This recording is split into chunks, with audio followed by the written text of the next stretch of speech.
नमस्कार, आप देख रहे हैं BIJ टीवी जनता की आवाज। मैं हूं आपके साथ रंजन ठाकरे। देश और दुनिया की तमाम बड़ी खबरों पर आइए डालते हैं एक नजर। कोरोना वैक्सीन लगाने की तैयारियों को लेकर राजेश भूषण ने कहा कि 9000 cold chain point, 240 walk in cooler, 70 walk in freezer, 45,000 ice lined refrigerator, 41,000 deep freezers और 316 रेफ्रिजरेटर का उपयोग किया जाएगा। ये सभी उपकरण राज्य सरकारों तक पहुंच चुके हैं।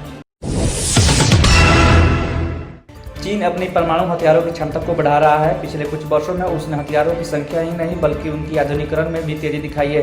चीन की people's liberation army rocket force की देखरेख में परमाणु हथियारों के बढ़ाने की जानकारी एटॉमिक साइंटिस्ट की सालाना रिपोर्ट में दी गई है। भाजपा सांसद प्रवेश वर्मा ने कहा कि मैं किसान पृष्ठभूमि से हूं। यदि कृषि कानून में एक भी बात किसान विरोधी होती तो मैं सबसे पहले विरोध करने वालों में शामिल होता। मैं भगवान गीता की सौगंध खाकर कहता हूं कि कृषि कानून किसानों के जीवन में खुशहाली लाएगा। गुजरात के कच्छ से मंगलवार को प्रधानमंत्री नरेंद्र मोदी ने विपक्ष पर करारा हमला बोला। 3 नए कृषि कानूनों के विरोध में दिल्ली की सीमाओं पर आंदोलन कर रहे किसानों को भी संदेश दिया। कच्छ में कई परियोजनाओं का शिलान्यास के बाद उपस्थित लोगों को संबोधित करते हुए उन्होंने कहा कि दिल्ली में किसानों को भ्रमित किया जाता है। बिहार सरकार ने राज्य के लोगों को बेहतर स्वास्थ्य सुविधा देने के लिए कमर कस ली है।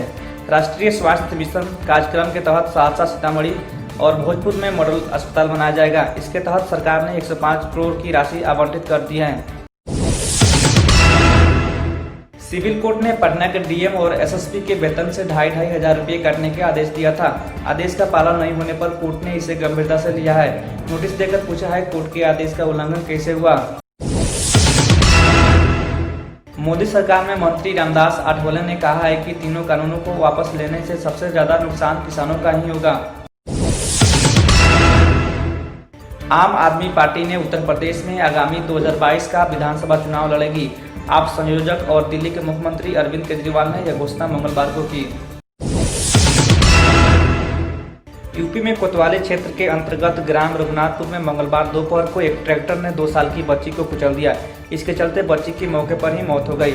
लोगों की भीड़ देखकर ट्रैक्टर सहित चालक रफूचक्कर हो गया। स्वजन ने कार्रवाई की मांग को लेकर हंगामा किया।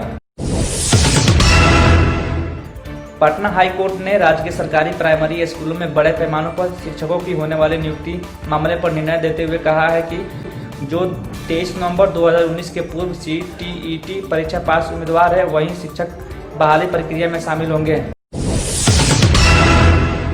बंगाल में जारी राजनीतिक हिंसा के बीच चुनाव आयोग पहुंची भाजपा। कहा कश्मीर से भी बुरे हालात, जल्द तैनात हो केंद्रीय सुरक्षा बल।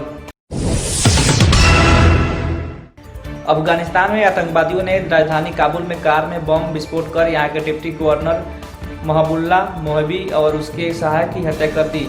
हत्या के समय डिप्टी गवर्नर के साथ 2 सुरक्षाकर्मी थे जो घायल हो गए हैं। बिहार में 37 जिलों के 1287 पैक्सों में होगा चुनाव। नई वोटर लिस्ट की जा रही है जारी। बेउर जेल में पड़ा रेड, एसएसपी की स्पेशल टीम ने की छापेमारी। नौबतपुर के कुख्यातों पर विशेष नजर। बीजेपी सांसद छेदी पासवान बोले रोहतास का एसपी है निकम्मा और निठाला, गृह विभाग से करेंगे शिकायत। सुगौली में साले की शादी में ससुराल आया था युवक, स्कूल में लटकती मिली लाश।